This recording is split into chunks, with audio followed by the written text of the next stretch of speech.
श्री कृष्ण श्री कृष्ण श्री कृष्ण। गुरुर्ब्रह्मा गुरुर्विष्णु गुरुर्देवो महेश्वरः गुरुः साक्षात् परं ब्रह्म तस्मै श्री गुरवे नमः।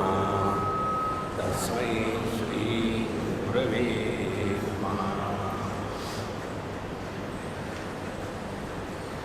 ओम सहना भवतु सहनौ भुनक्तु सह वीर्यं करवावहै तेजस्विनावधीतमस्तु मा विद्विषावहै।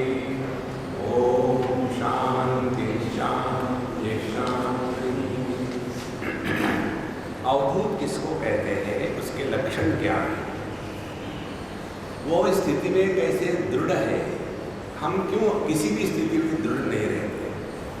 सत्संग के समय ब्रह्म, सत्संग के बाद भ्रम, यह स्थिति क्यों आती है, ताकि हम अपने आप को सुधारें। तो उन्होंने बताया अवधूत उसको कहते हैं अक्षरत्वात् वरेण्यत्वात् धूत संसार बंधनात् तत्वमस्य आदि लक्ष्यत्वात् अवधूत इति रहते। तो चार बातें हैं। पहली बात यह है अक्षरत्वात्, उसका जो ध्यान है उस तरफ है कि जो कभी नष्ट नहीं हुआ,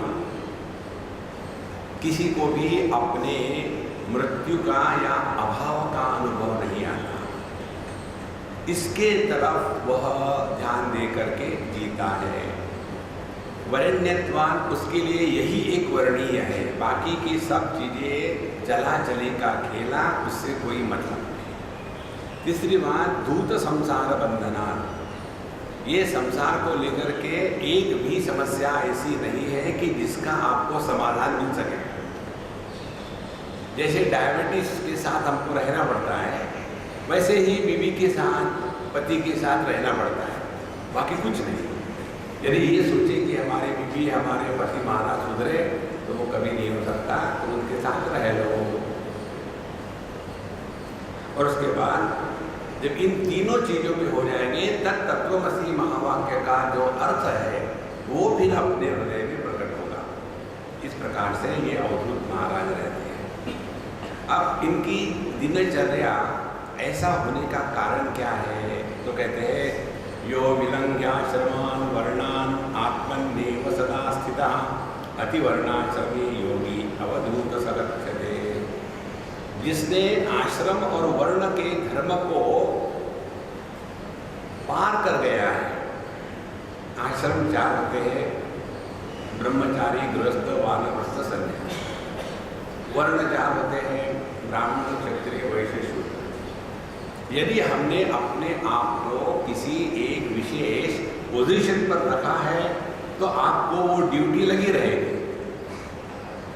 देखो, एक बार हम कहीं जा रहे थे, कार में बैठ करके, तो पुलिस ने पकड़ा, तो हमने कहा भाई छोड़ दो, गलती हो गई। बोले महाराज आपकी थोड़ी गलती हो गई, ये तो ड्राइवर का क्षेत्र है। ट्रैफिक रूल्स जो है वो ड्राइवर पर लागू होते हैं, पैसेंजर पर लागू नहीं होते। तो यह जो संत है, अवधूत है, ये ड्राइविंग नहीं कर रहा है, इसीलिए इसके ऊपर में यह ब्राह्मण, क्षत्रिय, वैश्य, शूद्र और ब्रह्मचारी, गृहस्थ, वानप्रस्थ, सन्यासी, ये नियम लागू नहीं होंगे। ये नियम लागू नहीं होंगे तो मान अपमान नहीं होगा, लाभ हानि नहीं होगी, अपना पराया नहीं होगा, कोई कर्तव्य कर्म नहीं होंगे। ब्रह्मचारी है तो कर्तव्य कर्म ये है कि आपको अध्ययन करना है, पढ़ाई करनी है। गृहस्थ ये है तो उसको पैसे कमा करके बीवी बच्चों का ध्यान रखना है। वानप्रस्थ वो है कि घर में बच्चों के बच्चे जो है उनका बेबी सिटिंग करना है। और सन्यासी वो है सबको परेशान करते हुए दुनिया में भटकना है। चारों के चार धर्म हो गए। अब ये अवधूत महाराज, इनको ना तो दो का लेना ना मालों का लेना, इसीलिए इनको कोई भी नियम लागू नहीं होता। इसलिए विलंघ्य आश्रमान वर्णान आश्रम और वर्ण जो है इनको पार करके जो हमेशा अपने स्वरूप में स्थित रहता है। देखो, गहरी नींद में हम ना तो ब्रह्मचारी होते हैं, ना गृहस्थ, न वानप्रस्थ, न संन्यासी। गहरी नींद में हम ना तो होते हैं ब्राह्मण, क्षत्रिय, वैश्य, शूद्र। तो गहरी नींद की अनुभूति की जो स्थिति है, उस स्थिति में यह अवधूत महाराज नित्य निरंतर रहते हैं। और इसीलिए आप देखेंगे कि ये अवधूत होते हैं, उनके विचारों में यह हिंदू, मुसलमान, क्रिश्चियन ये भेद का कहीं भी प्रतिपादन नहीं होता। उनके विचारों में ये कभी नहीं होता कि हमको हिंदू धर्म की रक्षा करनी है, हमको मुसलमान धर्म की रक्षा करनी है, ये बातें कभी नहीं। क्योंकि वो ये सब के परे चले गए होते हैं। तो अतिवर्णाश्रमी योगी अवधूत सकथ्यते। तो कहने का तात्पर्य क्या है कि जब तक हम अपने आप को कुछ मान लेते हैं कि हम ब्राह्मण, क्षत्रिय, वैश्य, शूद्र हैं, या हम गृहस्थ, ब्रह्मचारी, वानप्रस्थ, सन्यासी हैं, तब तक के हम पर ये दुनिया के धर्म के नियम लागू हो गए और तब तक के आपको नियमों का पालन करना है। यदि आपको ट्रैफिक रूल लागू नहीं करवाने अपने पर, तो गाड़ी चलाना छोड़ो। कितनी सिंपल बात है। गाड़ी चलाना माने यह जो कर्तृत्वाभिमान है कि मैं ड्राइवर हूं, जहां मैं ड्राइवर हूं, इस अभिमान का त्याग कर दिया, अपने आप ट्रैफिक के रूल निकल गए। इसी प्रकार से जब तक कि हमने अपने आप को देह माना है, तब तक कि हम अपने आप को पति, पत्नी, भाई, बहन मानेंगे, तब तक कि हम अपने आप को ब्रह्मचारी, गृहस्थ, सन्यासी, वानप्रस्थी मानेंगे, तब तक हम अपने आप को ब्राह्मण, क्षत्रिय, वैश्य, शूद्र मानेंगे, तब तक कि हम पर कर्म के नियम, कर्म का सिद्धांत लागू होगा। आगे कहते हैं, ये इसकी स्थिति का वर्णन हमको तैत्तिरीयोपनिषद में मिलता है। तस्य प्रियं शिरः कृत्वा मोदो दक्षिणपक्षकः प्रमोदोत्तरपक्षः आनंदो गोष्पदायते। तैत्तिरीयोपनिषद में इस प्रकार से वर्णन आता है। एक पक्षी का रूपक बांधा है। पक्षी का सर होता है, दो उसके पंख होते हैं और पीछे पूंछ होती है। तो कहते हैं तस्य प्रियं शिरः, इस अवधूत का प्रिय यह सर है। यह अवधूत रूपी पक्षी का प्रिय यह सर है। हमको किससे प्यार होता है? जो हमको सुख और आनंद प्रदान करता है, उससे हमको प्यार होता है।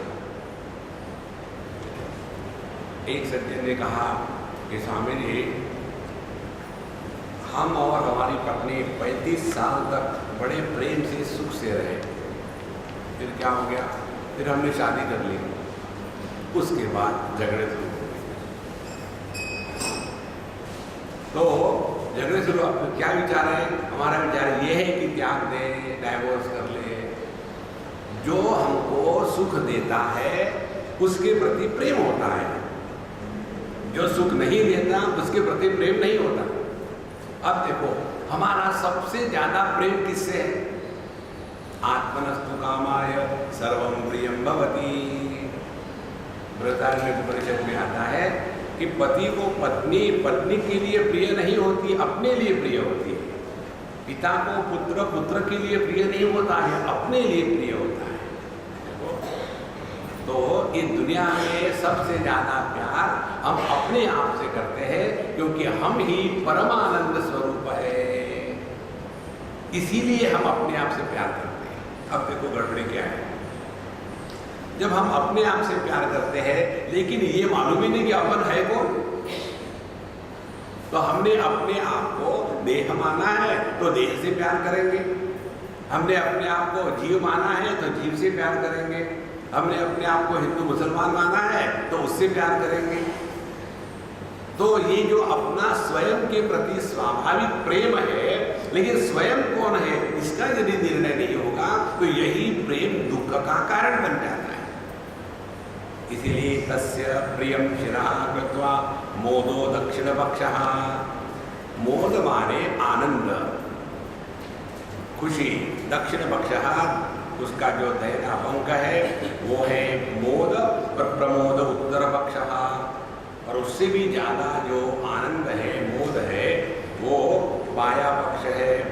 और इस प्रकार से आनंदः गोष्पदायते। गाय के जैसे 4 पैर होते हैं, उसी प्रकार से एक ही आनंद 4 प्रकार से प्रकट होता है। देखो, 4 प्रकार से आनंद का प्राकट्य हमारे शास्त्रों में बताते हैं। पहले शादी होने वाली है, या अब भूख लगी तो खाना मिलने वाला है, तो हर्ष हो गया। फिर खाना सामने आ गया, मोद। अब जल्दी जल्दी खत्म करो, और फिर प्रमोद, अब खाना शुरू करेंगे। इस प्रकार से यह जो 4 प्रकार के भेद है, ये एक ही आनंद के हैं। तो हर्ष, मोद, प्रमोद और आनंद, ये चारों प्रकार के भेद, जैसे गाय, एक ही गाय के 4 पैर होते हैं, इसी प्रकार से एक ही आनंद जो है, ब्रह्मानंद जो है, ये 4 प्रकार से प्रकट होता है।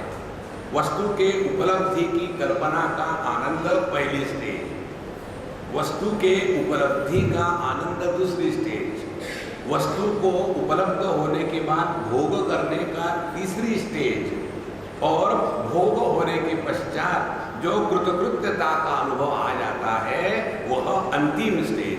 लेकिन चारों के 4 जो भिन्न भिन्न आनंद के स्तर है, वो एक ही ब्रह्मानंद की 4 प्रकार की अभिव्यक्तियां हैं। तो यह अवधूत महाराज इस ब्रह्मानंद में स्थित रहते हैं। आगे कहते हैं, गोवाल सदृशम शीर्षे नापि मध्ये न चाप्यदः ब्रह्मपुच्छं प्रतिष्ठेति पुच्छाकारेण कारे एवं चतुष्पदं कृत्वा ते यान्ति परमां पदं गतिम्। गोवाल सदृशम, ऐसा कहते हैं कि गाय जो होती है ना, उसका मुख पवित्र नहीं मानते। गाय के पूंछ को हाथ लगा करके नमस्कार करते हैं, मुंह बोले। आपने भागवत पढ़ा होगा, उसमें आता है जब भगवान कृष्ण आते थे तो उनको नजर लग जाएगी लोगों की, तो यशोदा मैया क्या करती थी कि ये गोबर जो था गाय का, वो उनके गाल पर लगा देती थी, और उसके बाद वो जो गाय की पूंछ होती है, उससे ऐसी उसकी नजर उतारती थी, ऐसा करके छिटक, क्योंकि गाय के पूंछ में ही ब्रह्म प्रतिष्ठित है, मुंह में नहीं। मुंह में तो वो कुछ भी खा लेती है। इसी प्रकार से जो बाकी के आनंद है वो महत्व के नहीं है। जो पुच्छ है, जो सभी आनंद का फाउंडेशन है, इस ब्रह्मानंद को जिसने पहचान लिया है, उसी के जीवन में कृतकृत्यता और पूर्णता आती है। इसीलिए गोवाल सदृशम न शीर्षे न मध्य न अधः, ना तो हमको सर में, ना तो देह में, ना तो नीचे गाय को पवित्र माना जाता है, बल्कि उसके पुच्छ में। इसी प्रकार से ये 4 प्रकार के जो आनंद बताते हैं, हर्ष, मोद, प्रमोद और आनंद, ये एक ही तत्व की भिन्न प्रकार की इंटेंसिटी की एक्सप्रेशन है। देखो, ब्रह्मानंद जिसको कहते हैं, जिसमें इंप्रूवमेंट नहीं करी जा सकती, वो ब्रह्मानंद। बड़ी भूख लगी है भाई, खाना खिलाओ, खाना तैयार हो गया, आनंद, खाने के लिए बैठे। मिर्ची का अचार तो है इम्प्रूवमेंट, मिर्ची का अचार मिला, पापड़ इम्प्रूवमेंट। जगत के किसी भी भोग के संदर्भ में इम्प्रूवमेंट इज ऑलवेज पॉसिबल। तो जिस आनंद में किसी भी प्रकार की अपेक्षा नहीं और किसी भी प्रकार से वो आनंद बढ़ाया या घटाया नहीं जा सकता, उस अनंत ब्रह्मानंद को ही हमने ध्यान देना चाहिए। इसीलिए कहते हैं कि पुच्छाकारेण कारे, तो हमारा ध्यान इस ब्रह्मानंद के प्रति होवे।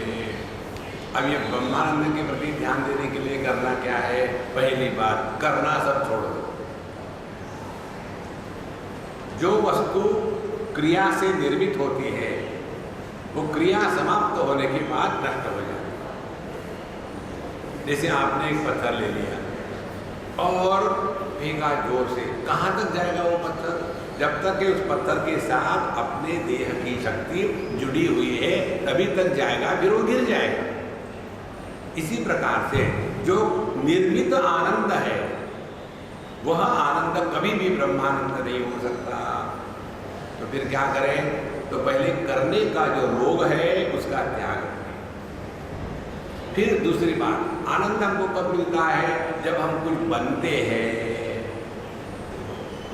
पहले आदमी बने, बड़े खुश हुए, फिर पति बने, बहुत ही खुश हुए, फिर बाप बने, बहुत बहुत खुश हो गए, फिर ससुर बने, आहा, फिर दादाजी बने, फूफू। इस आनंद में बढ़ोतरी संभव है, क्योंकि ये बनने का आनंद है। और ऐसे बनते बनते बनते दादाजी बने और बच्चों ने, बहू ने कुछ झटका दिया, एकदम दादाजी ऊपर से नीचे गिरे धड़ाम से, और फिर दुख शुरू हो गया। देखो महाराज, इसीलिए दो बातें, एक करने का रोग निकाल देवे और दूसरा बनने का रोग निकाल देवे। जिस आनंद में ना करना है ना बनना है वो ब्रह्मानंद है। और ये आनंद कब प्राप्त होता है हमको? गहरी नींद में। ना तो हम कुछ करते हैं ना तो हम कुछ बनते हैं। इसीलिए ये बहुत सूक्ष्म और बड़ी साधना है। अपने गहरी नींद के अनुभव का विश्लेषण करते जावे और उसको आत्मसात करते जावे कि गहरी नींद में आनंद का क्या कारण हो सकता है। किसी को पूछो मत, ये जो पूछने का रोग है उससे कुछ नहीं होता। कृपणः फल हेतवः, बुद्धि को हम नहीं लगाएंगे, थोड़ी तो है, वो भी खत्म हो गई। तो अभी हम गए थे कहाँ, दक्षिण अफ्रीका में, तो वहाँ एक क्रोकोडाइल फार्म में गए थे, क्रोकोडाइल फार्म देखने के लिए। और वहाँ वो क्रोकोडाइल अपना मुंह खोल के ऐसा पड़ा हुआ है। तो मैंने उसको पूछा, भाई ये कब तक मुंह खड़ा रहता है? बोले स्वामी जी, ये लोग 6-6 घंटे मुंह खोल के रहते हैं, थकते नहीं क्यों नहीं? तो मैंने बोला फिर तुमने क्या विशेषता देखी? बोले इनको जबान नहीं होती, क्रोकोडाइल को जबान नहीं होती, और उसकी जो दांत है ना, उसको डेंटिस्ट के पास नहीं जाना पड़ता है, एक गिर गया तो दूसरा आ जाता है। भगवान की बढ़िया लीला है ये। तो डेंटिस्टों में भी, क्रोकोडाइल में भी डेंटिस्ट हो सकते थे। अब यह जो आनंद है वो आनंद कैसा है? Uncreated and without becoming anybody, ये है ब्रह्मानंद। तो इस प्रकार से ब्रह्म पृच्छं प्रतिष्ठेति पुच्छाकारेण कारयेत्। अब अपना ध्यान इस तरफ होना चाहिए। एवं चतुष्पदं कृत्वा ते यान्ति परमां पदम्। इस प्रकार से इन्होंने इस ब्रह्मानंद के इस 4 भाग को ठीक से समझ लिया है, और समझने के पश्चात उन्होंने चारों के परे अपने आप को ले लिया है। अब देखो आपके रोज के उदाहरण, एक आदमी बाप का संदर्भ पुत्र बना, पत्नी का संदर्भ पति बना, पुत्र का संदर्भ बाप बना। तो एक ही तो आदमी है, 3 जगह में बढ़ थोड़ी गया है। इसी प्रकार से एक ही परमात्मा तत्व स्थूल देह के साथ तादात्म्य करके जागृत अवस्था का नाटक चल रहा है, सूक्ष्म देह के साथ तादात्म्य होकर के स्वप्न का नाटक चल रहा है, कारण देह के साथ तादात्म्य होकर के खर्राटे हो रहे हैं।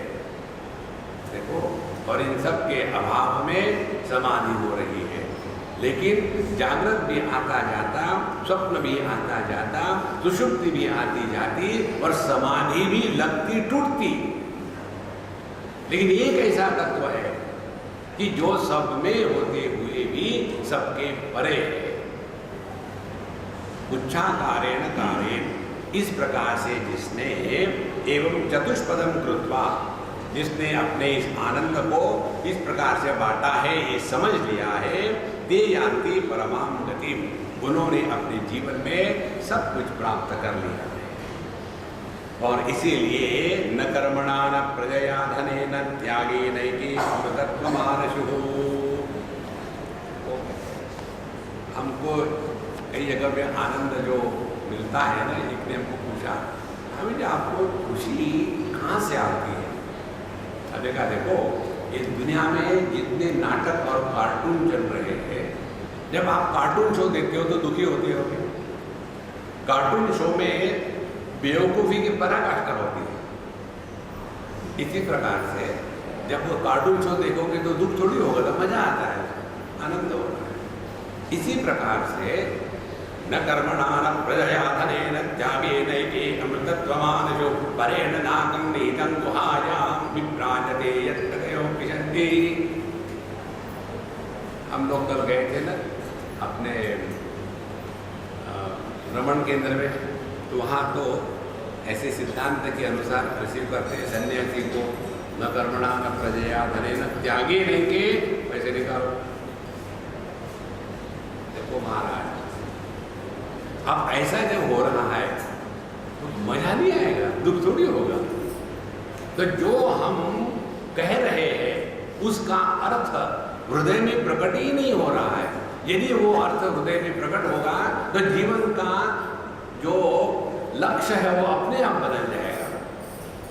जैसे एक लड़के ने मुझे बताया, फैमिली में बहुत सिगरेट पीता था, मैं बहुत फ्रस्ट्रेट हो गया। फिर क्या किया, मैंने सोचा कि आपको बताऊं, तो फिर लेकिन आपको प्रश्न पूछने से डर लगता है, आप झड़प देते हो। फिर ऐसा सोच ही रहा था तो फिर सिगरेट की तलब आई, फिर मैंने सिगरेट निकाला। यार मैं कब तक इसको पीता रहूँगा, और फिर उसके ऊपर पढ़ा cigarette smoking is injurious to health. उस दिन मुझे क्लिक हो गया। माने पहले जब वो खरीदता था, रोज पढ़ता था, लेकिन cigarette smoking is injurious to health, ये इसका प्रभाव उसके बुद्धि पर पड़ा ही नहीं। जिस दिन ये प्रभाव पड़ा, एक क्षण में सिगरेट पीना बंद। इसी प्रकार से ये शास्त्रों के जो मंत्र है, हम तो केवल मैकेनिकली कहते जाते हैं।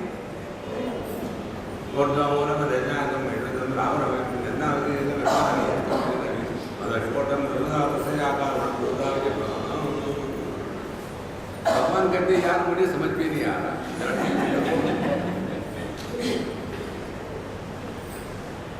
This is not the way.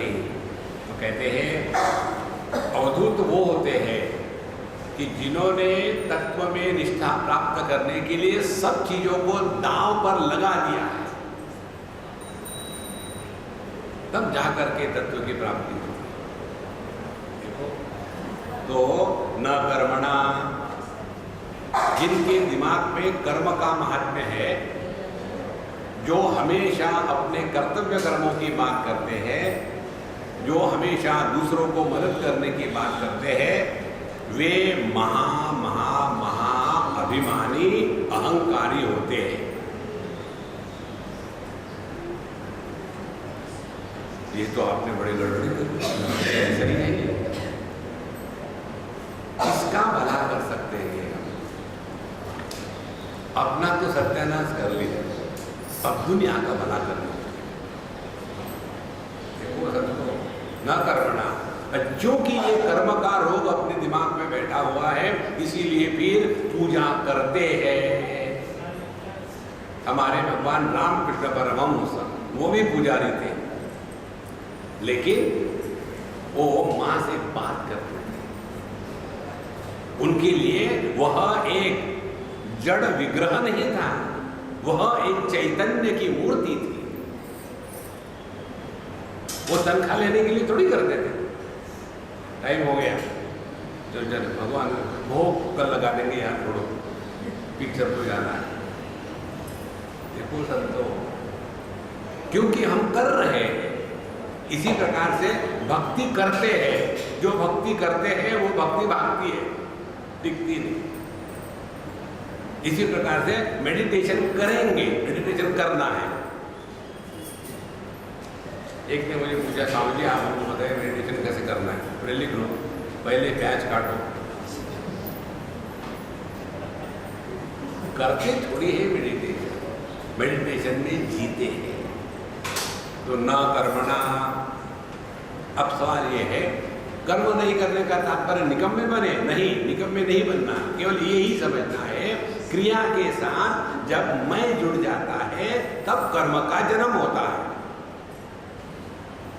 इसीलिए अपने जीवन से ये कर्तृत्वाभिमान को हटा दें। अब मेडिटेशन में कर्तृत्वाभिमान को कैसे हटा दें, हम आपको बताएं, शायद जरा इस पर ध्यान देना। एक सिंपल टेक्निक है, अपने भगवान के सामने जाके बैठो, उनसे बात करो, कन्हैयालाल अब हम आपके गोद में आए सोने के लिए, देख लेना ठीक से, मेडिटेशन मत करना। जहां आप भगवान के गोद में बैठोगे एकदम मैं गायब हो जाए। प्रयत्न शैथिल्य अनंत समापत्तिभ्याम, दो साधनाएं पतंजलि ने बताई है।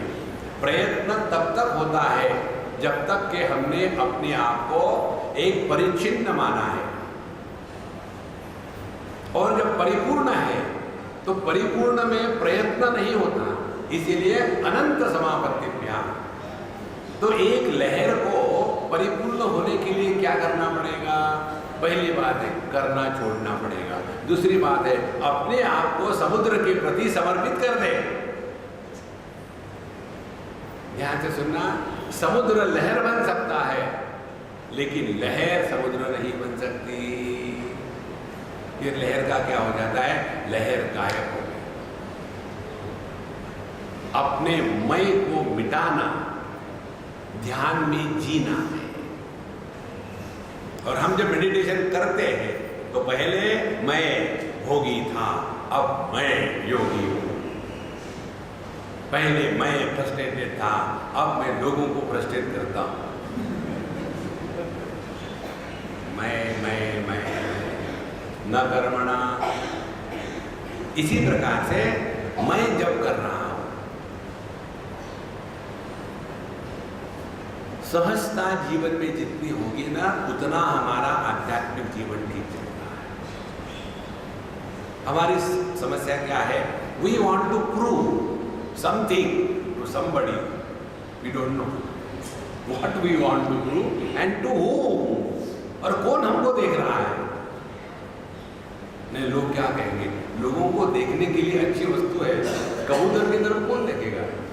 ये कबूतर होते हैं ना, कौन देखता है उसकी तरफ?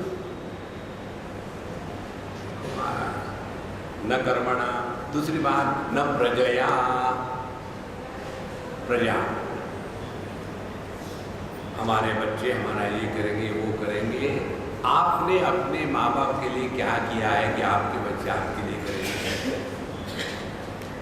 इसीलिए किसी से भी कोई भी अपेक्षा न रखें। बहुत महत्व की बात। अपेक्षा रहित जीवन की प्रणाली को कहते हैं आध्यात्मिक जीवन। हमको किसी से कुछ भी अपेक्षा,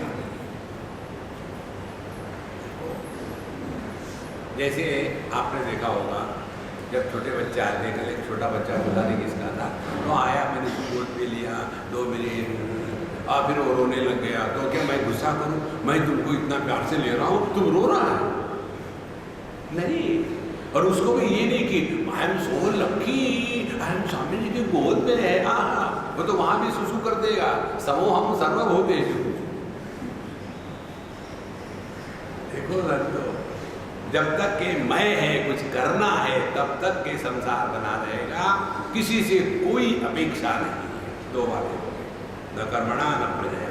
प्रजा दो प्रकार की बताते हैं। एक तो बायोलॉजिकल चिल्ड्रन, माँ बाप इत्यादि, और दूसरे होते हैं गुरु शिष्य। इसको कहते हैं नाद संतति, पहले को कहते हैं बिंदु संतति। ये नाद संतति होती है गुरु शिष्य का चक्कर। हमारे शंकराचार्य भगवान कहते हैं संसार प्रारंभ होता है जहां गुरु शिष्य पैदा हो गए। विश्वम पश्यति कार्य कारणतया स्वस्वामी संबंधतः शिष्याचार्यतया। जहां गुरु शिष्य पैदा हो गए वहां संसार शुरू हो गया। कल हम गए थे आनंदमयी माँ के दर्शन के लिए,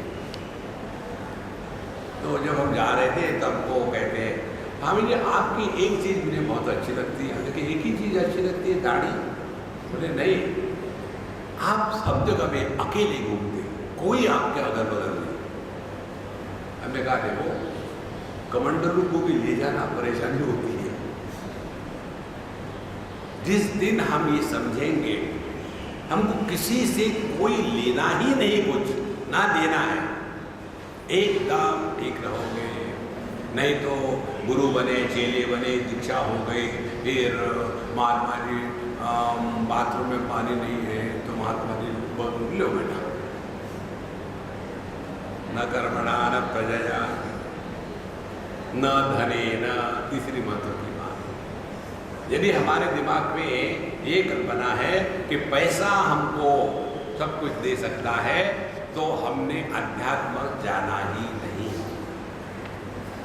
देखो महाराज, एक बार एक सज्जन हमारे पीछे पड़ गए, वृंदावन की बात, स्वामी जी आप कुछ आश्रम बनाओ। हमने कहा महात्मा जी ये आश्रम किसका है? महाराज जी आपका है। फिर मैं क्यों बनाऊँ?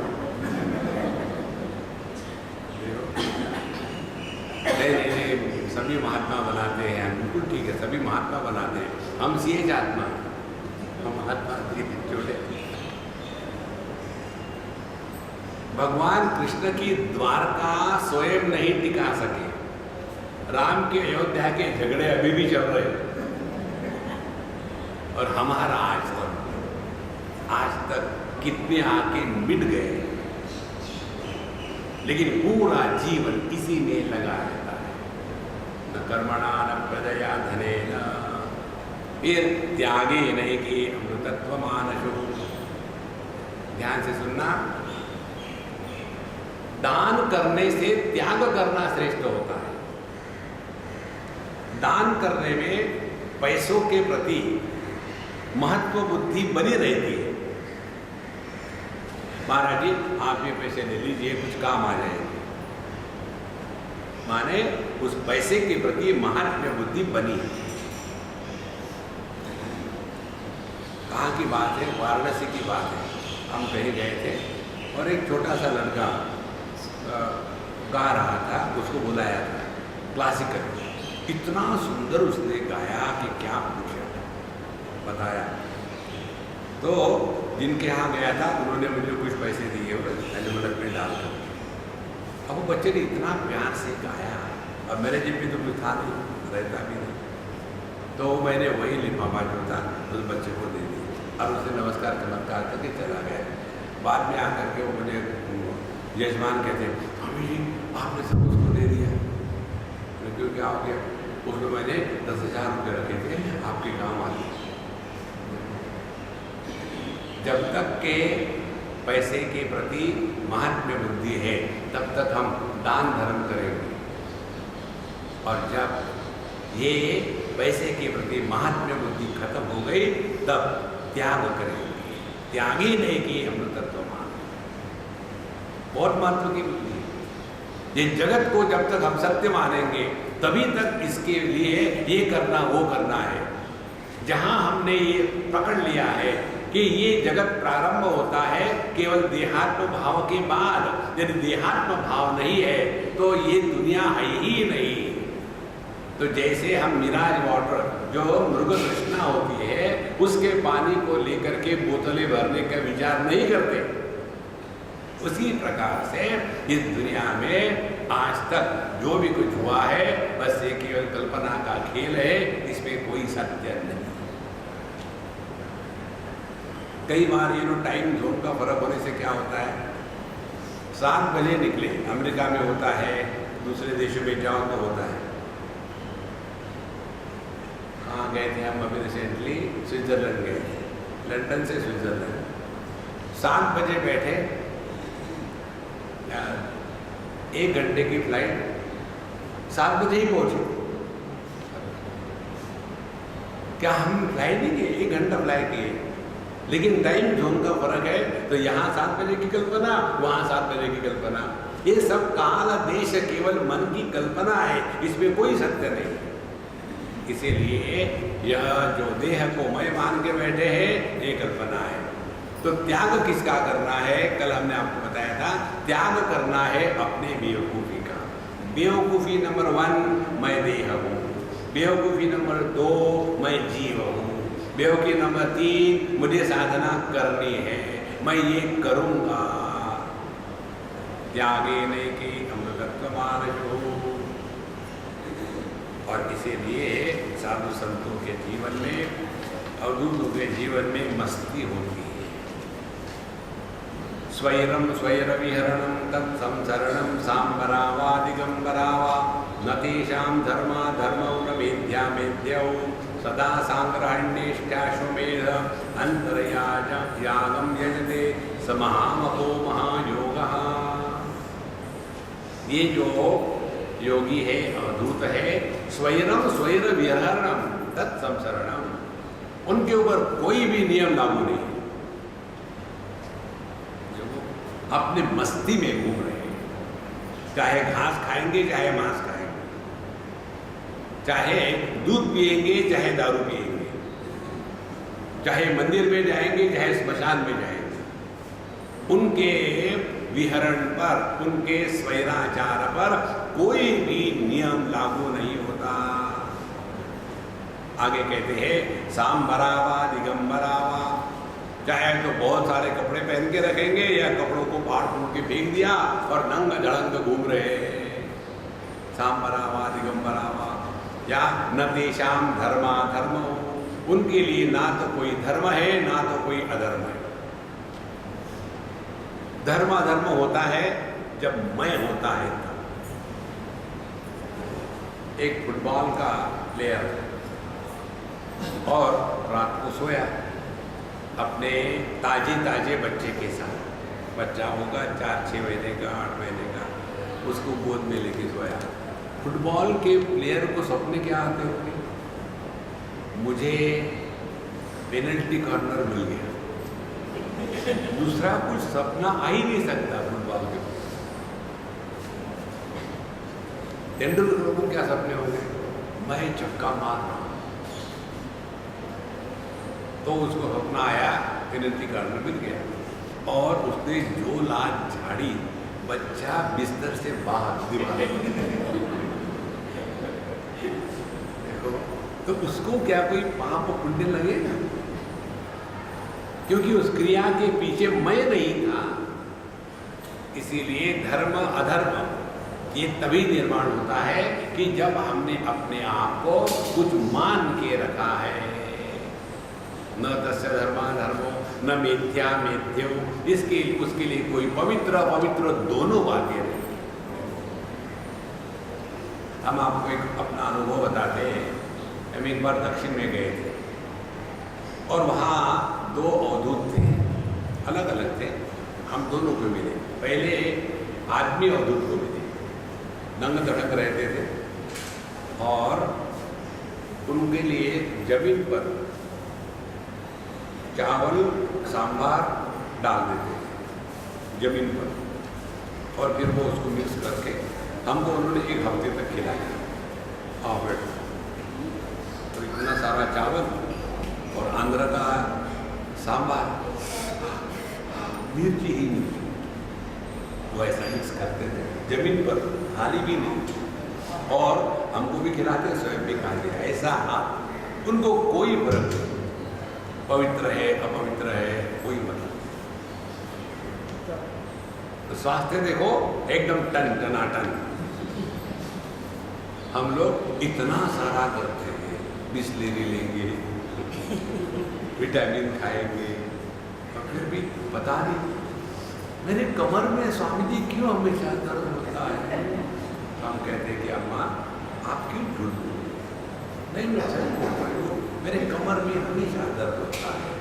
अम्मा आप झूठ, कैसे झूठ बोल रहे हैं? कमर थोड़ी है, कमरा है, कमरे में दर्द होता है। उनके लिए पवित्र अपवित्र कुछ भी नहीं। दूसरे महात्मा अम्मा थी, उम्र से तो पता नहीं लगता कितनी होगी 50-60 के करीब होगी, वो भी नंगे धड़क। आप जब मिलने गए तो वो सो रहे थे, तो उनको हमने पूछा, जो उनके भगत थे, कहना अम्मा कब जगेगी? बोले कोई भरोसा नहीं, 3 दिन से पड़ी है, उठेगी तो उठेगी नहीं, हमारी हिम्मत नहीं होती उनको कुछ कर रहे। बोले जब हमारे घर में आती है तो हम उनको बड़े मुश्किल से नाइटी पहना देते हैं, जब जाते हैं तो वो फाड़ करके फेंकी चली जाती है, और कब आएगी कब जाएगी कोई उनका नहीं है। तो हमने कहा ठीक है, हम राह देखते हैं। तो जग गई, तो हम संतरे ले गए थे, तो हमने अम्मा को कहा अम्मा संतरे। 3 दिन सोने के बाद उनके देह से, मुख से इतनी भी दुर्गंध नहीं थी। हम 2 घंटे सोते हैं तो मुंह से दुर्गंध आती है। और फिर उन्होंने एक संतरा खोलना शुरू कर दिया और खिलाना शुरू कर दिया मुझे। अब वैसे ही मैं फल नहीं खाता, एक संतरा खाया, दूसरा खाया, तीसरा खाया। अब उनको क्या फर्क पड़ता है, वो तो जैसे डब्बे में भरे जा रहे हैं। हमने कहा हम नहीं खाते, बोले मत खाओ, स्वयं खाना पड़ता। और 10-15 संतरे इकट्ठे खा लो, और फिर हमको बहुत प्यार से गले से लगाया, खूब किस किया। उस समय देखा इतना भी कहीं गंदगी का नामो निशान नहीं, ना तो उनके लिए पवित्र कुछ है, ना तो अपवित्र कुछ है। पवित्र अपवित्र वहां होता है जहां विकार होते हैं।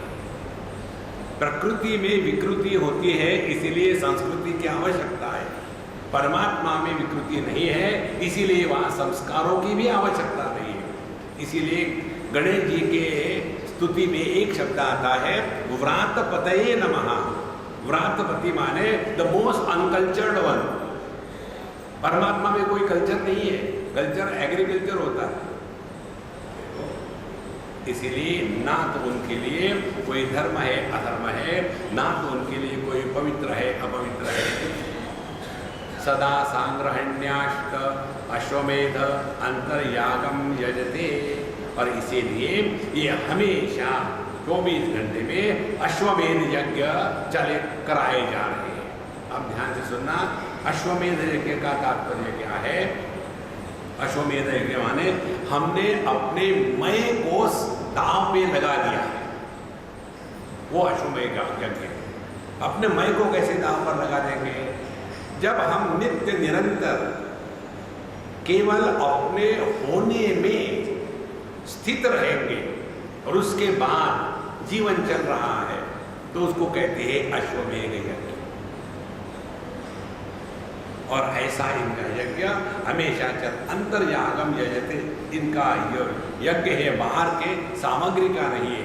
देखो भगवद गीता में 4थे अध्याय में 12 प्रकार के यज्ञ बताए, और सभी के सभी यज्ञ बताने के पश्चात भगवान श्री कृष्ण कहते हैं श्रेयान द्रव्यमया यज्ञ ज्ञान यज्ञ परंतप सर्वम कर्माखिलम पार्थ ज्ञाने परिसमाप्यते। हे अर्जुन, द्रव्यमय यज्ञ में क्या होता है? अपने आर्य समाजियों का द्रव्यमय यज्ञ होता है। जमीन में एक गड्ढा करेंगे, चारों गड्ढा भी नहीं करेंगे, उनके पास मोबाइल अग्निकुंड होता है, साइकिल में रखा था निकाल कर, और जो सामग्री होती है वो भी पैक मिलती है। ओम हवन सामग्री, अब उसमें क्या है प्रभु ही जाने। बैठेंगे, ना तो कोई नियम है सीधे उतरे, ना बेल्ट निकालना है, ना पैंट निकालनी है, ना नहाना धोना है, सब चलता है।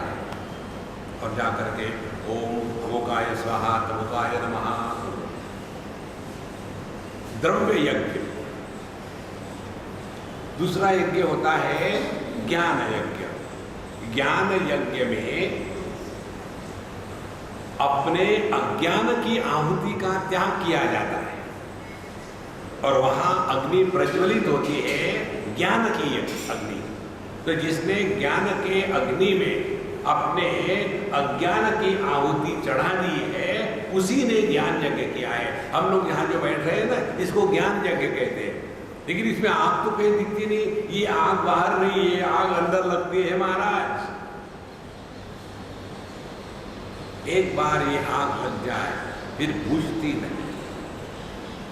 तो इसीलिए अंतर्यागम यजते, ये उनका अंतर्याग चल रहा है जिसमें वो नित्य निरंतर अपने स्वरूप में स्थित रहते हैं।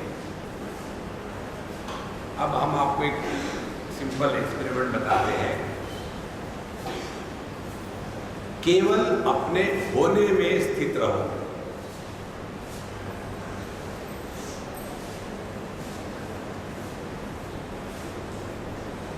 कुछ बनना नहीं है और कुछ करना नहीं है।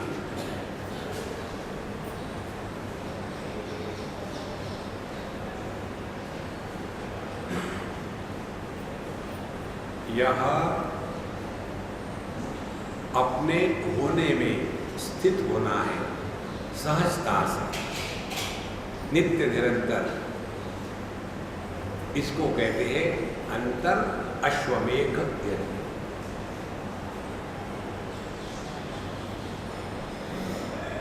क्योंकि हम करते नहीं, ये प्रारंभ नहीं होता। क्योंकि ये प्रारंभ नहीं होता, इसका अंत नहीं होता। क्योंकि हम करते नहीं, इसमें थकावट नहीं। क्योंकि हम करते नहीं, इसमें सक्सेस नहीं, फेल्यूर नहीं। क्योंकि हम करते नहीं, इसमें लाभ नहीं, हानि नहीं।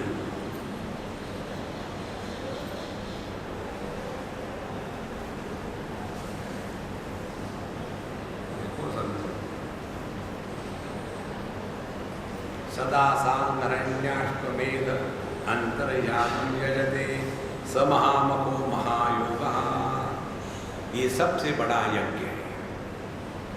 इसीलिए द्रव्यमयान यज्ञ ज्ञान यज्ञ श्रेयान हे परंतप। हे अर्जुन, सर्वश्रेष्ठ यज्ञ यह ज्ञान यज्ञ है जिसमें हम अपने अज्ञान की आहुति को जला देते हैं। भगवान शंकराचार्य एक ग्रंथ में लिखते हैं,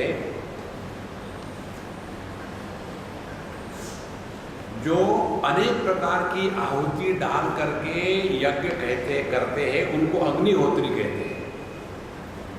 लेकिन असली अग्निहोत्र है आत्म प्रकाशाग्नौ चित्तम एक आहुतिम क्षिपे स अग्निहोत्री इतरे नाम धारका। बाकी के केवल नाम धारण करने के लिए अग्निहोत्री है। हमारे पंचदशीकार एक जगह एक सुंदर कहानी बताते हैं। एक बार एक राजा ने कहा, जिनको चारों वेद मालूम है उनको हम इतने गांव दान में देंगे और वो अपने वेदों का प्रचार करें। तो एक आदमी ने हाँ, तुमको मालूम है क्या? बोले मेरा नाम है चतुर्वेदी और मेरा 4 वेद है, ये मुझे मालूम है। तो उसको मिलेगा कुछ? तो केवल नाम के लिए चतुर्वेदी है, अंदर कुछ नहीं है। इसी प्रकार से यह जो अपना स्वरूप है, इसमें किसी भी प्रकार की कोई जानने वाला जाना गया यह द्वैत की दुर्गंध नहीं है। इसलिए कहते हैं स महामको महायोगा। बाकी के जो योग है वो महारोग है, योग नहीं है। देखो संतो, एक ग्रंथ है विज्ञान भैरव, उसमें 112 प्रकार की ध्यान की प्रक्रिया बताई। इसमें एक प्रक्रिया ये, आप कमरे में बैठो, कुर्सी पर जहाँ मर्जी बैठ लो, चारों तरफ से अंधकार हो, एकदम स्विच ऑफ, इतना भी प्रकाश का किरण ना हो। उस समय आंखों को बंद मत करना, आंखों को खुला रखना। वो जो अनुभव है, आंखें खुली है, इसीलिए देखना जारी है, लेकिन देखने को कुछ नहीं है।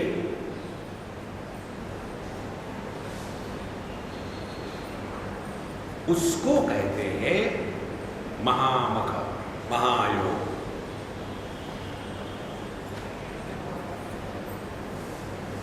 हम जब आकाश में देखते हैं तो पहले तो वस्तु व्यक्ति देखती है, तो हम उसी में फंस गए। अमुक कैसा है, अमुक कैसा है। फिर थोड़ा ऊपर अपने गर्दन को उठाओ, फिर पेड़ पौधे दिखते हैं और ऊपर गर्दन को उठा तो केवल नीला आकाश मात्र है। ध्यान से सुनना, आकाश अपने दृष्टि का विषय नहीं है, लेकिन आंखों का स्वभाव है देखना। तो क्या होगा, आंखें देख रही है लेकिन कुछ नहीं दिख रहा है। जब कुछ नहीं दिखता तो जिसको कहते हैं ऑप्टिकल इल्यूजन, आकाश की नीलिमा दिखती है। यह आकाश की जो नीलिमा है, यही राम का, यही कृष्ण का, यही काली माता के देह की नीलिमा है। अनंत हमेशा नीले रंग से बताया जाता है और शांत हमेशा पीले रंग से बताया जाता है। इसीलिए भगवान नीले रंग के होते हैं और राधा रानी इत्यादि वो पीले कपड़े पहनते हैं। यह केवल अपने इंद्रियों का ही भ्रम है। इस प्रकार से स महामखो महायोगः, तो ये इस महायोग में नित्य निरंतर स्थित है। कृष्ण में तच्चित्रम कर्म स्वैरम न विगाहे तन्महाव्रतम न स मूढ़वल्लिप्यते। उनका जो जीवन है अवधूतों का अत्यंत विचित्र होता है। देखो, अपने यहाँ शिरडी साईं बाबा का मंदिर है, आपने कभी समय मिला तो उनकी पोथी पढ़ लें, तो उसमें बड़े सुंदर सुंदर चरित्र बताए हैं। उनके पूरे चरित्र में कहीं भी ये नहीं बताया एक बार भी कि उन्होंने कभी ब्रश किया हो, कभी नहीं। कई बार वो जिस द्वारका माई की मस्जिद में बैठते थे, उस जमाने में तो वो कच्ची मिट्टी की थी, अभी तो मार्बल की हो गई। मार्बल हर जगह लग जाता है, टॉयलेट से लेकर के मंदिर तक। तो ये जो उनकी मस्जिद थी जहाँ वो बैठते थे, उनको यदि समझो टॉयलेट जाना हो तो वहीं बैठे बैठे गड्ढा कर देते थे, कोई बैठ देते थे और फिर वो लग, कोई चक्कर नहीं। ऐसा नहीं कि वो गंदगी थी। साधु संतों के देह से योगी जो होते हैं, उनके देह से गंदगी नहीं निकलती, क्योंकि वो प्रकृति के परे है। प्रकृति के साथ जब तादात्म्य होता है तब प्रकृति में विकृति होती है। प्रकृति के साथ तादात्म्य नहीं है तो प्रकृति में विकृति नहीं होती। देखो संतों, इसीलिए उनका जो जीवन चरित्र है बड़ा विचित्र सा लगता है।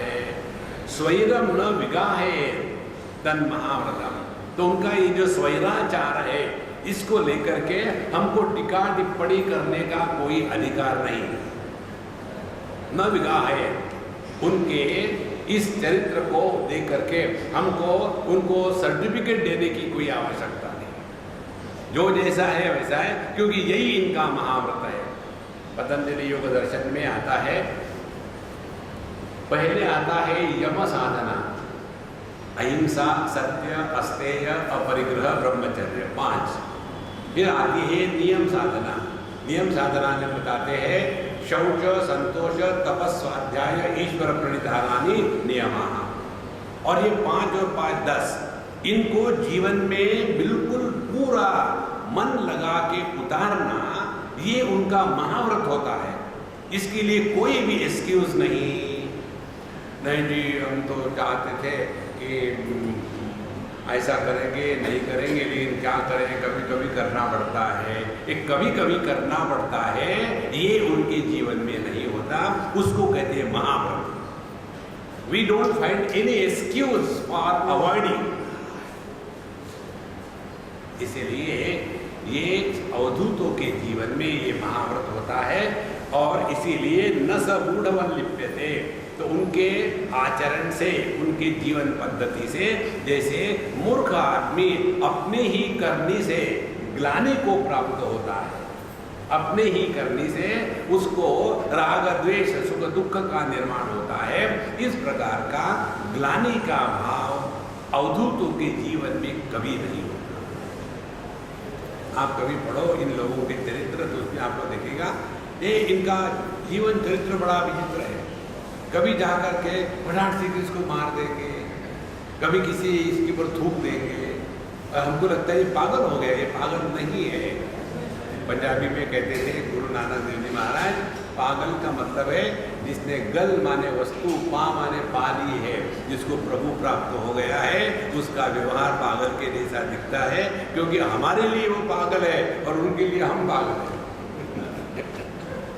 दोनों पागलों का धंधा चल रहा है। देखो महाराज, इसीलिए यह जो अवधूत है उनके साथ रहना बड़ा कठिन होता है। आप देखेंगे अवधूत के साथ बहुत बड़ी मंडली कभी नहीं मिलेगी। आप शेर, सांप और साधु हमेशा अकेले विचरण करते हैं।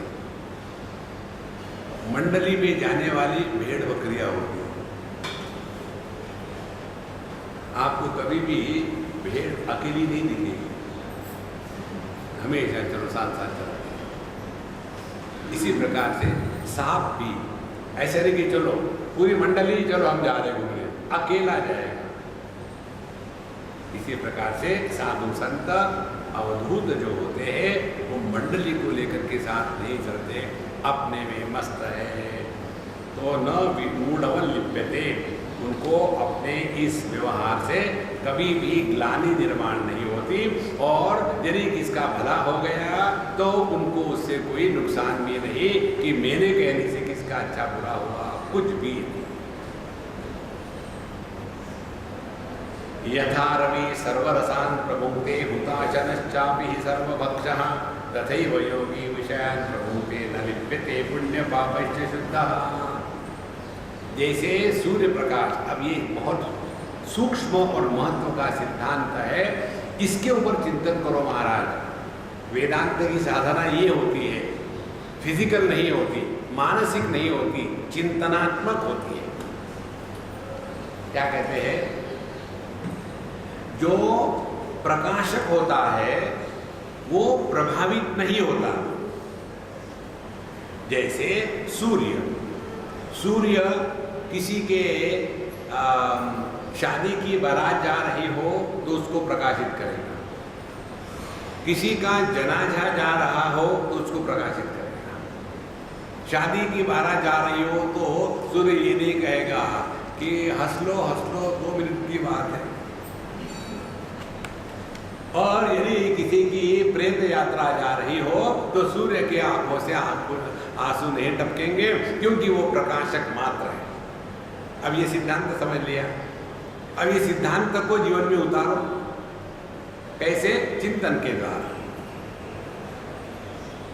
आंखों ने नीले रंग को देखा, आंखों पर कोई प्रभाव नहीं। लाल रंग को देखा, कोई प्रभाव नहीं। तो प्रभाव नहीं होना ये हमारा स्वरूप है, करना थोड़ी है। कान भगवान का नाम सुनते हैं, श्री कृष्ण गोविंद हरे मुरारे, या वही कान बकवास सुनते हैं। अब ये दोनों के द्वारा श्रवण शक्ति प्रभावित नहीं होती। अब और आगे चलो, अपना मन, उसमें काम आता है, त्याग भी आता है, क्रोध भी आता है, शांति भी आती है, द्वेष भी आता है, प्रेम भी आता है, अच्छे विचार भी आते हैं, बुरे विचार भी आते हैं, अपना भी होता है, पराया भी होता है। इन सब के द्वारा मन प्रभावित नहीं होता, और इसीलिए इसमें सभी प्रकार के विरोधी विचार आते हैं, जाते हैं। तो मन केवल सभी विचारों को प्रकाशित कर रहा है, और जो प्रकाशक होता है वो कभी भी प्रभावित नहीं होता। अब जैसे देखो, अपने यहाँ ये मंदिर में लाइट लगा हुआ है, यहाँ चाहे डिस्कोर्स चल रहा हो या डिस्को चल रहा हो या कोई आए या कोई न आवे, प्रकाश को कोई फर्क नहीं पड़ता। आखिरी स्थिति जागृत अवस्था आके चली जाए, स्वप्नावस्था आके चली जाए, सुषुप्ति अवस्था आके चली जाए, समाधि लग के टूट जाए, इस चेतन सत्ता को कोई फर्क नहीं पड़ता। जो इस चिदाकाश में स्थित है वो अवधूत है। इसमें हमने किया थोड़ी कुछ। देखो, जब हम जाते हैं डॉक्टरों के पास आंख दिखाने के लिए, तो डॉक्टर लोग हमको दृष्टि प्रदान नहीं करते। डॉक्टर लोग हमको केवल अपनी जो आई मसल्स है इनमें अकोमोडेट करने की जो क्षमता होती है बचपन से, जैसे इसका ज़्यादा उपयोग हो गया तो ये अकोमोडेट करने की क्षमता खत्म हो गई। तो जो हमारे मस्कुलर लेंसेस है उसको वो ठीक से फोकल लेंथ नहीं कर सकती, इसीलिए चश्मा लगा दिया। जैसे चश्मा लगा दिया तो फोकल लेंथ करना संभव हो गया। इसी प्रकार से शास्त्र का अध्ययन करने के बाद जो दृष्टि प्राप्त होती है उसमें हमको फोकल लेंथ एडजस्ट करने की टेक्निक मिल जाती है। इसीलिए यथा रवि सर्व रसान प्रभुते, जैसे सूर्य भगवान सभी प्रकार के रसों को स्वीकार करते हैं, और हुताशनश्चापि सर्वभक्षः, और अग्नि में चाहे चंदन की लकड़ी डालो, चाहे बबूल की लकड़ी डालो, चाहे कूड़ा करकट डालो, चाहे उसमें बड़ी सुंदर आहुति डालो, अग्नि को उससे कोई मतलब। और अग्नि कुछ भी जलाने से कभी अपवित्र नहीं होता, इसलिए उसका नाम है पावक। अग्नि कभी अपवित्र नहीं होता। जठराग्नि को कहो या चिताग्नि को कहो या यज्ञ के अग्नि को कहो, हमने ये उपाधि के कारण भिन्न नाम दिए हैं, लेकिन अग्नि में कोई भेद नहीं। वो सबको खा जाता है लेकिन उसको कभी इंडाइजेशन नहीं होता। तथा उसी प्रकार से योगी विषयान प्रभुते, इसी प्रकार से ये अवधूत महाराज है, ये इस जगत में बढ़िया सभी विषयों का भोग कर रहे हैं। योग रतो वा भोग रतो वा संग रतो वा संग विहीना यस्य ब्रह्मणि रमते चित्तम आनंदति आनंदति आनंदति है। क्योंकि उनके जीवन में वस्तु, व्यक्ति और अनुभूतियां इनका प्रभाव नहीं होता।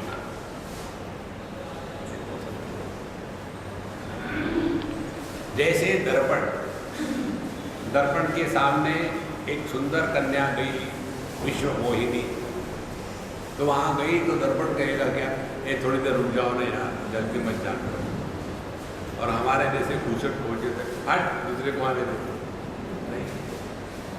उनके लिए ना तो कोई अपना है ना तो कोई पराया है। इसी प्रकार से साधु संतों का अवधूतों का जो अंतःकरण है वो दर्पण तुल्य होता है, सबको प्रकाशित करते हैं, लेकिन किसी के भी द्वारा प्रभावित नहीं। लेकिन स्वामी जी ये तो बहुत कठिन है, झूठ मत बोलो, ये आपको सबको आता है। कैसे आता है? आप इतना सत्संग सुन रहे हो, प्रभावित हो गए क्या? प्रभावित तो नहीं होते। माने किसी भी अनुभूति के द्वारा प्रभावित नहीं होना, ये टेक्नोलॉजी आपके पास है। अब ये टेक्नोलॉजी अप्लाई करो। हमको किसी ने कहा कि साधु संत जी, महात्मा जी आइए बैठिए। नहीं जी महाराज, आप हमारे मजाक कर रहे हैं, खींच रहे हैं टांग। अच्छा बेवकूफ आके बैठो। आपने मुझे गाली क्यों दी? साधु संत का कहा तो अच्छा नहीं लगा, और बेवकूफ कहा तो दुख हो गया। देखो, इसलिए दुख हो गया, आपने कैसे पहचाना? हम तो बंदी मुट्ठी सवाल आपके रखने वाले थे, लेकिन आपने पहचान लिया।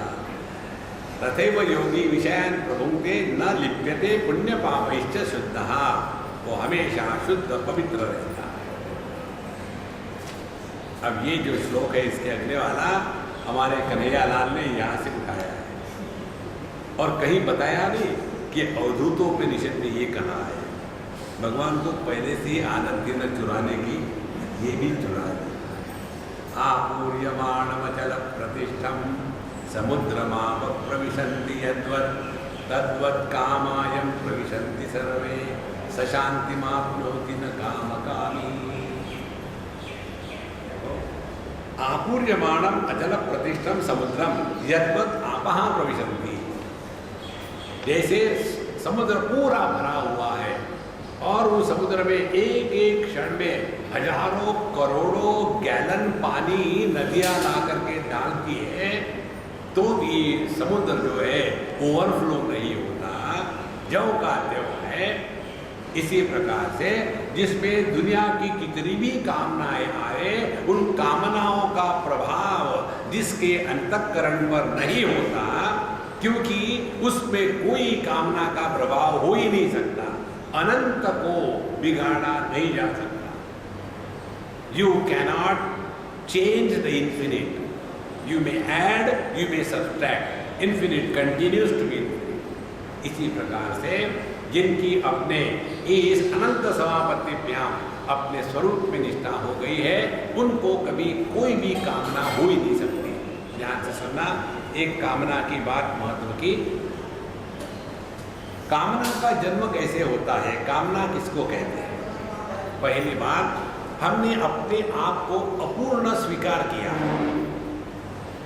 पहली बात। दूसरी बात, जगत को अपने से अन्य माना है। तीसरी बात, अपने अपूर्णता को मिटाने के लिए हमने तीसरी कल्पना करी है, वो वस्तु या वो व्यक्ति मुझे मिलेगी तो मैं पूर्ण हो जाऊंगा। ये तीनों को मिला करके जो खिचड़ी पैदा होती है, उसको कामना कहते हैं। अब देखो, जब हम गहरी नींद में होते हैं, उस समय अपने आप को अपूर्णता का भान नहीं होता। दूसरी बात, गहरी नींद में अन्य की प्रतीति नहीं होती और इसीलिए वहां कल्पना करने के लिए कोई विषय नहीं होता। कल्पना या विचार हमेशा अन्य के बारे में आते हैं। जैसे आंखें केवल अन्य को प्रकाशित कर सकती है, आंखें स्वयं को नहीं देख सकती। इसी प्रकार से जितने भी विचार है वे अन्य को लेकर के आते हैं, जितने भी विचार है वो अपने को अपूर्ण समझने के कारण आते हैं। तो जिसने अपने इस समुद्र स्वरूप अनंत अनुभूति में निष्ठा प्राप्त ली है, उसके लिए जगत के विषय वस्तु कोई भी कामना का तूफान नहीं खड़ा कर सकते हैं। तद्वत् कामायं प्रविशन्ति सर्वे, जितने भी कामनाएं आ गई ये उन्होंने निगल लिया। ऐसा ही व्यक्ति है स शांति माप्नोति, उसी के जीवन में शांति सहज है। हम लोग अपने घर का नाम लिख देते शांति कुंज, और अंदर में धर्म क्षेत्रे कुरुक्षेत्रे समवेतायुत्सवः। अंदर की भाषा में कुंज माने छोटा सा, तो शांति कुंज थोड़ी सी शांति, बाकी अशांति। तो सशांति माप्नोति न काम कामी, जब तक के हमारे अंतःकरण में किसी भी प्रकार की कामना है, आपको शांति नहीं मिलेगी। बहू से एक्सपेक्ट करो कि बहू मेरी बात माने, आपने अपने दुखी होने का इंजेक्शन लगा दिया। आप ये कल्पना करो कि शादी के बाद लड़का माँ के पास ज्यादा रहेगा, आपने दुखी होने का धंधा खोल दिया। बिल्कुल सहज बात है, right of your all rights. हमारा जगत में किसी पर कोई भी अधिकार नहीं है, कोई अधिकार। जब अधिकार का ही त्याग कर दिया तो दुख होने का सवाल ही नहीं। लेकिन हमारा यही चक्कर रहता है, नहीं हमने इतना किया अपने बच्चे के लिए, लेकिन वो हमारी बात मानता नहीं। जो आदमी दुखी होता है अन्य के कारण, वहां महामूर्ख शिरोमणि है। कभी भी अन्य के कारण दुखी मत होना। फिर क्या करना? अन्य को दुखी करना। तुम दुखी मत होना। इसीलिए स्वशांति माप्नोति न काम कामी। कठोपनिषद में ये विचार बताते हैं दो प्रकार से। यदा पंचावतिष्ठन्ते ज्ञानानि मनसा सह बुद्धिश्च न विचेष्टते तामाहु परमां गतिम। योग के दृष्टि से बताते हैं, यदा पंचावतिष्ठन्ते ज्ञानानि मनसा सह, जब हमारे सभी के सभी इंद्रिय मन के साथ अपने ही में रहते हैं और बुद्धि में किसी भी प्रकार के विक्षेप नहीं आते कि मैं योग कर रहा हूँ, मैं ध्यान कर रहा हूँ, तब उसको कहते हैं परमां गतिम। लेकिन उसमें फिर दूसरे मंत्र में यमराज कहते हैं नचिकेत को, योगो प्रभावाप्ययो ही। लेकिन ये जो योग है ये प्रारंभ होता है और खत्म हो जाता है। इसीलिए आप देखेंगे योगियों में क्रोध बहुत होता है। छोटी छोटी बातों पर एकदम कर्ज कर देंगे, जाओ तुम्हारा सत्यानाश होगा। और फिर आखिरी बात बताते हैं, यदा सर्वे प्रमुच्यन्ते कामा यस्य हृदि सृताः अथ मर्त्यः अमृतो भवति अत्र ब्रह्म समश्नुते। जिसके अंतःकरण से सभी कामनाएं हमेशा के लिए मिट गई है, वो यही इसी क्षण, इसी समय, इसी स्थान में वो परमात्मा स्वरूप है। हुआ नहीं, वो है। See friends, therefore the real spiritual practice is not fulfilling the desires, rising above the desires. Then we understand that fulfillment of desires is not equal to fulfillment in life. What we are doing is trying to equate a wrong equation. इसीलिए सशांति माप्नोति न काम कामी।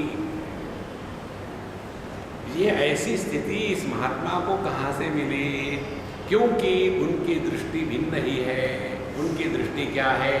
न निरोधो न च उत्पत्ति, न बद्धो न च साधकः, न मुमुक्षुर्न वै मुक्तः, इत्येषा परमार्थता। यही बात गौड़पादाचार्य जी ने प्रथम अध्याय जो है मांडुक्य उपनिषद का, उसमें ये कारिका अपनी कर करके ढूंढ। उन्होंने भी गूगल किया होगा, कट पेस्ट। देखो, ये बहुत सुंदर सूक्ष्म विचार है, हम आपको शॉर्ट में बताएंगे। न निरोधो न च उत्पत्ति, ना तो कुछ पैदा हुआ है उत्पत्ति, ना निरोधः, ना कभी नष्ट हुआ है। न बद्धो न च साधकः, ना तो कभी कोई बंधन में है, ना तो कोई साधना कर रहा है। अरे राम। न मुमुक्षु, किसी को कुछ भी नहीं चाहिए मोक्ष वगैरह, और न मुक्तः, और आज तक कोई भी मुक्त नहीं हुआ। ये पहले ही बताते तो आगे नहीं आते। ओ